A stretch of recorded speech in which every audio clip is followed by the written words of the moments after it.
So once we have our change notifier ready, so if you go to the change notifier, so let's try to get the employee future. Currently we have a employee future over here, and that we have implemented in our employee future over here. So how we can actually get that and implement it over here? So I think I will duplicate this file instead of creating a new one or editing this one, so you can keep a reference of the both one. So this one, and we have this one. So let me try to rename this one to something. This one be like employee notifier future that we are actually getting from the DB, and let us change the name of employee notifier. And I think I have to rename most of the part over here, so just change it over here, here, and also over here. And here we will need to add a state over here, right? And also we need to set here as a state. So we got the replacement for our employee notifier future. And the next thing is, how do we replace this FutureBuilder? Because if you go to your change notifier over here, you are not getting a future, and we just have to listen to the list of employee data that we are getting as we have set it as a field variable of our employee list future. So this is not actually a future, right? This is just a list of the employee data. So we cannot use our FutureBuilder over here. So what we will do over here is, I'll just go on to the top over here, and if you have noticed previously, I think it's not over here, and if you go to the add, we have been using the provider of and providing the instance over here, and then using in this way the provider of, right? So there is another better way of doing it inside the build context. So if you are inside the build context, and we can use a context instead of the provider. So instead of the provider, we can actually just call directly context of, right? Context dot. So let's go back to our over here, and this is a notifier, and let's go on to the top over here, and I'll create a final field of the, let's say, employees, which will be of equals to the context dot, and I can say watch.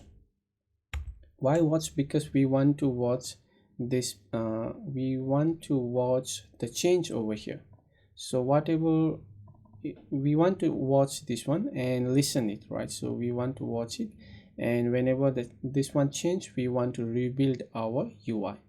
So in order to use that, we have to make use of a watch over here, and we want to watch the employee change notifier, right? So employee change notifier, this is the one, the notifier that we want to watch. And over here we can actually get the list of the employees. So where is the list of the employee future? We want to watch this one. So watch basically means that it obtain the value from the nearest ancestor provider, right? And subscribe to the provider. If it is now, you can just go and actually read. So this you can see how we can actually use context.watch, right? So whenever this particular value change, this build will be again called.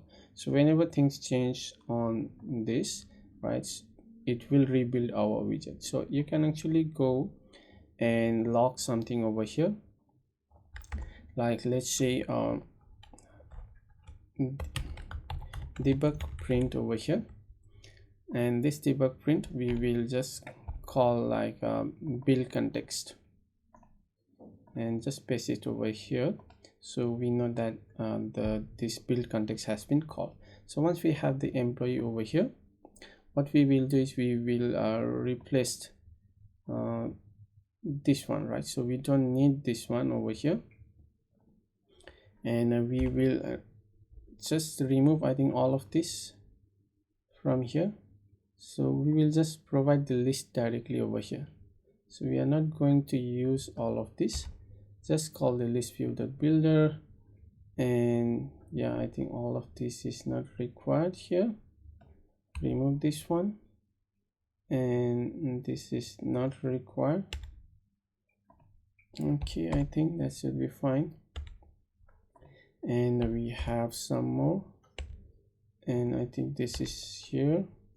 What is missing? And it's missing the column, and also missing here. I think we don't need this one too, so just clear it out. That is not required. Okay, I think that should be fine.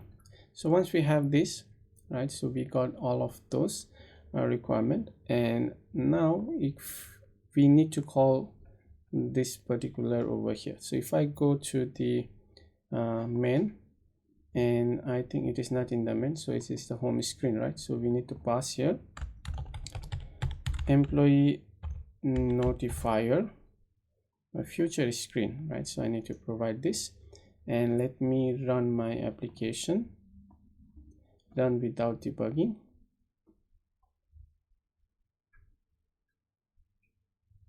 So now you can see that it has been loaded, but the data is not there. So let's go to our change notifier, and you can see that this is a get employee future, and you can actually go through this code and try to debug it. So what I can do is I can just put a breakpoint over here, right? And let's try to see where it is getting triggered. So let me go and start the debug, and let me try to run as a debugging over here. Okay, so it got triggered over to notify listener, and then we again run it, and it is over here. It got the value, and you can see the value has been updated to the two employee data. And yeah, I think that is the problem, because this is asynchronous. Get employee is getting a future, right? So this is asynchronous, and once it is called, it already went over here, and then again after it retrieved the value, and it was over here. So what we have to do is, since this is asynchronous, and since we are not using async and await over here, what we have to do is we have to notify inside this particularly whenever we got it from there. So I hope you understand why we previously did not got it, since this is a asynchronous call, right? So we are calling a future over here. Now we have to again modify it over here.